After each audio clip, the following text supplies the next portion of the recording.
Today I'm going to show you how I work a German twisted cast on. This is a great cast on if you need a stretchy edge. It is my go-to for cuff down socks. So I like to start mine without doing a slip knot. So in order to do that, we will take our hand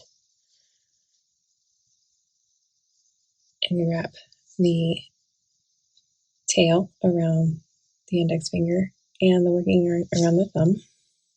Grab the strands of yarn with your other three fingers. Take your needle, insert it through and under the strand of yarn between the fingers. Pull it down towards you. And now we simply go under both strands of yarn on the thumb, up and over the back strand on the thumb. Bring it forward. Grab the strand on the finger.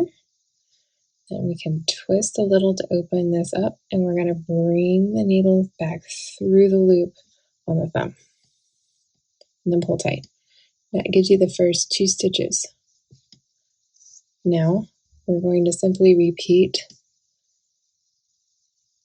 We'll go under both strands of the thumb, up and over the back strand, bring it forward, and grab the loop or the strand on the index finger, bring it down and back between the loop on the thumb. Drop and pull tight.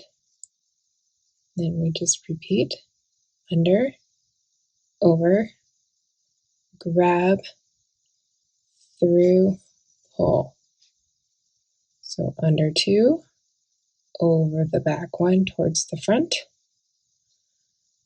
Come around and grab the strand on the finger from front to back. And then come back down through the loop on the thumb. Bring the needle forward and then pull tight.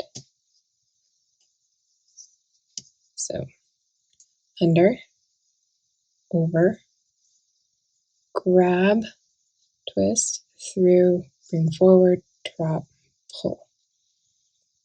Okay, one last time. We'll continue this until all of your stitches have been casted on. And that is how I work a German twisted cast on.